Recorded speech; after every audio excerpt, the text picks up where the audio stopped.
বন্ধুরা, মুসুর ডাল দিয়ে আজকে একটা রেসিপি বানাচ্ছি।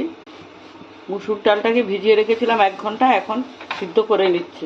মুসুর ডালের ফেনাটা ফেলে দিচ্ছি। ডালটা এতটুকু সিদ্ধ করে নিয়েছি, বেশি সিদ্ধ করব না। ফোড়নে দিচ্ছি 3টে শুকনো লঙ্কা, একটা তেজপাতা, একটা রসুনকে হাফ করে কেটে নিয়েছি। দিচ্ছি 4-5টা কাঁচা লঙ্কা কুচিয়ে, 2টো বড় সাইজের পেঁয়াজ দিয়ে দিচ্ছি। পেঁয়াজ রসুন প্রায় ভাজা ভাজা হয়ে গেছে, দিয়ে দিচ্ছি নুন, 1 চামচ শুকনো লঙ্কা, 1/2 চামচ হলুদ দিয়ে দিলাম। দিয়ে দিচ্ছি বড় চামচের 1 চামচ জিরের গুঁড়ো, ধনের গুঁড়ো। এবার ডালটা দিয়ে দিচ্ছি। ডাল যদি ভিজিয়ে রাখেন 10 মিনিটের মধ্যে এই রান্নাটা হয়ে যাবে।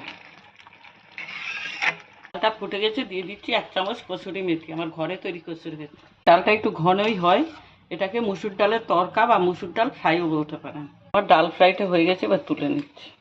মুসুর ডালের তরকাটা গরম ভাতের সাথে বা রুটির সাথে খুবই ভালো লাগে।